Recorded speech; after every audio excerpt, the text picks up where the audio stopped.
Excuse me. Your curtain. Please allow me to help. Help? From you? I didn't mean to offend. I just thought you should know that That I should know what? That some privileged white guy thinks his opinion matters? Get over your entitlement. I'm not some damsel in distress waiting for you to ride in on your high horse. And if you disagree with this sentiment, just hit the unfollow button. I don't need your business. Thanks. You know, I don't need your business. You know what? Maybe Disney does. Maybe you're a tool, you're a pawn in this film. You didn't write it. You didn't direct it. You have nothing to do with the creation of Snow White. Right. You should shut up and do the job. It's the most emotional experience that a person can go through to know that what they're working on is something that has reached a generation of people. Oh my God. This is no ordinary apple, my dear. It's a magic wishing apple. A wishing apple? You offer it to me freely. In place of the patriarchy, you would have a queen! Not white, but diverse, inclusive, and equitable!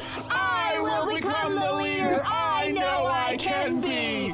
All shall love me and despair! Oh, what has she done to you? Fear not. First love's kiss can break any curse.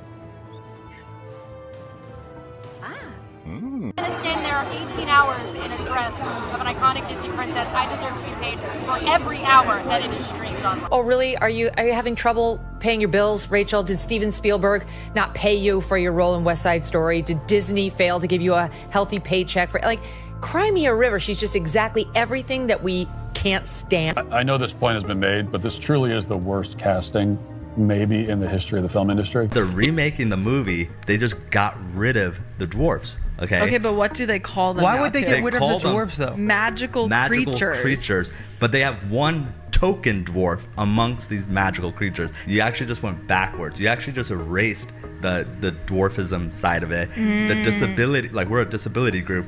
You just erased that whole image. The argument should have been from Peter Dinklage. There's power of being on TV. There's power of television.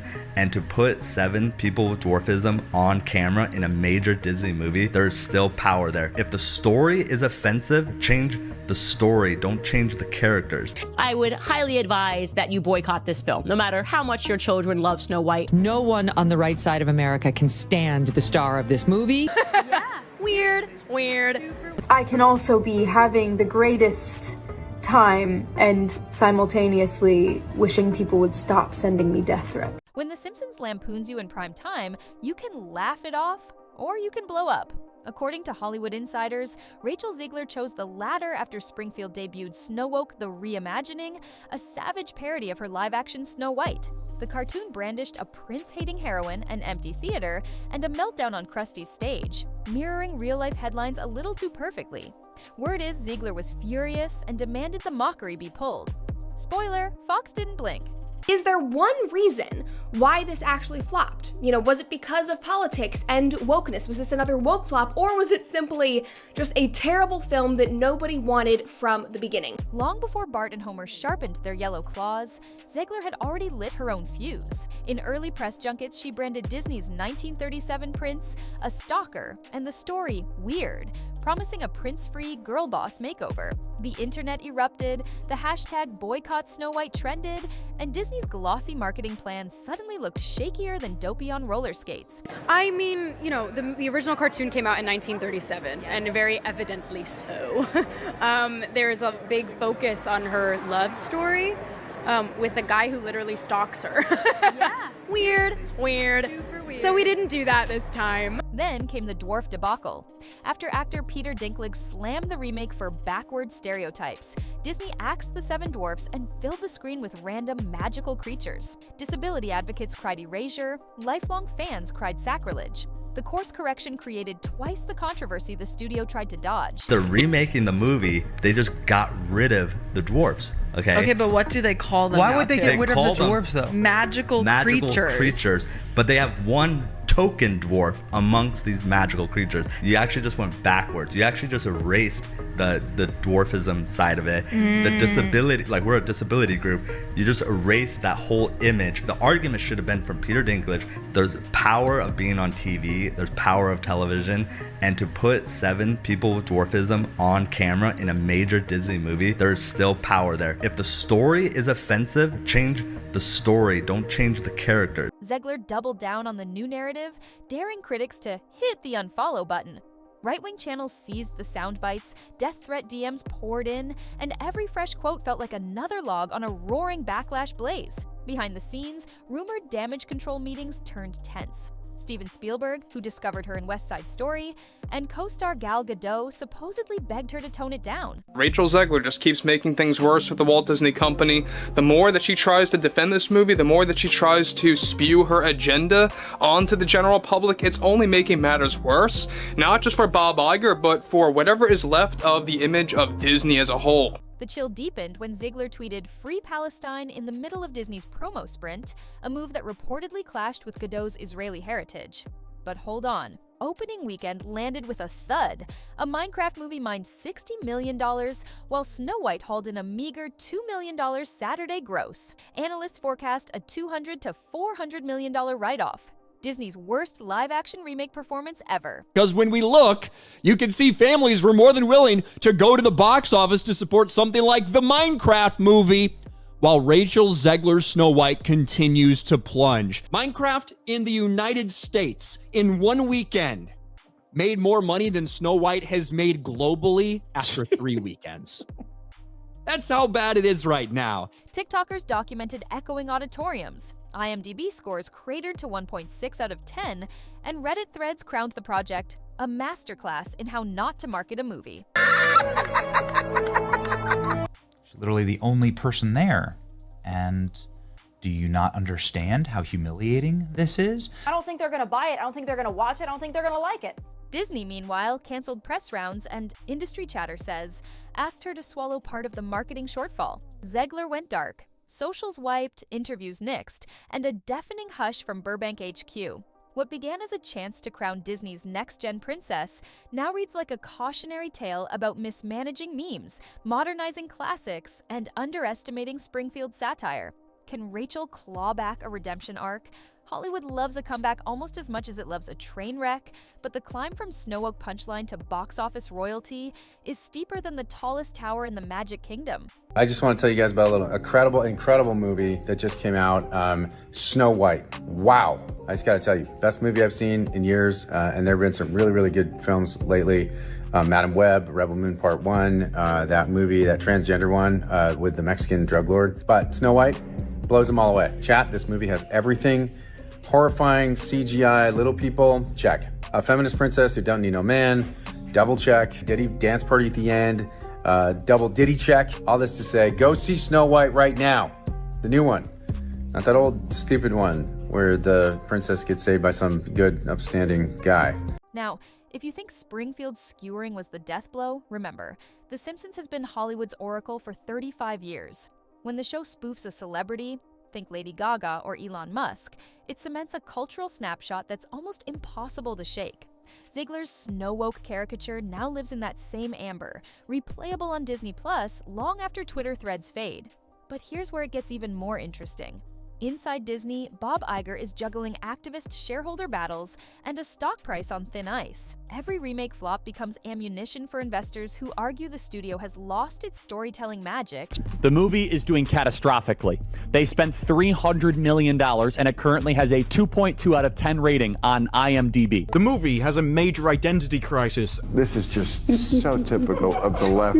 The progressives always finding a way to find their way back to doing something not progressive. It's got extra musical numbers that are incredibly unnecessary that really add to that runtime. And let me go ahead and let you know that they're absolutely f***ing atrocious. Insiders whisper that Snow White's stumble could accelerate a pivot back to safer, nostalgia-driven projects. Think The Lion King 2 over riskier reimaginations. Meanwhile, casting directors have quietly started treating Zegler's name like a hot potato. One streaming thriller replaced her weeks before shooting. Talent agents are warning clients, stay off social media until the movie opens. a stark shift from the build your brand online mantra of the last decade. But listen to this.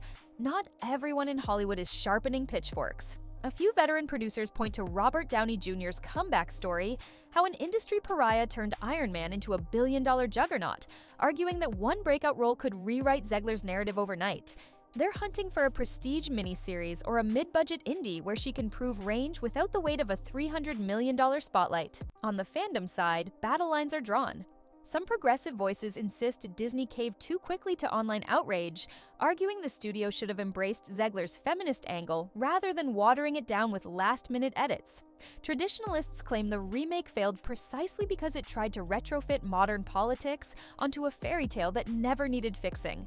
The comment section crossfire hasn't cooled, it's merely shifted platforms. Yet here's the kicker. The dwarfism controversy isn't quietly fading. Advocacy groups have organized panels at upcoming conventions, using Snow White as a case study in inclusive erasure.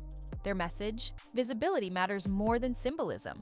If these conversations gain traction, they could reshape casting norms far beyond one Disney flop. Is there one reason why this actually flopped? Was it because of politics and wokeness? Was this another woke flop, or was it simply just a terrible film that nobody wanted from the beginning? On TikTok, the Empty Theater Challenge invites users to film themselves sitting solo in screenings of big-budget movies. Zegler's film became the poster child, but the trend is now nipping at other releases, turning box office embarrassment into viral entertainment.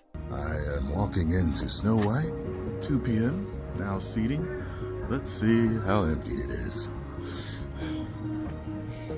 I hope it's off the woke we go. I hope. Sound like I hear a couple of people.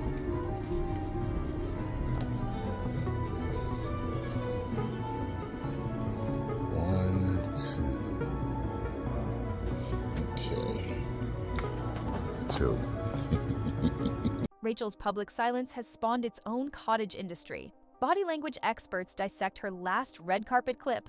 Gossip channels count the days since her most recent tweet. Even AI deepfakes are cashing in.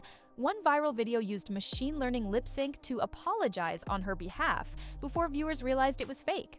What would you say to those who are just kind of overly critiquing the film at this point? You've worked so hard on it. You can get hold on. Here. Yeah, hold on. All right.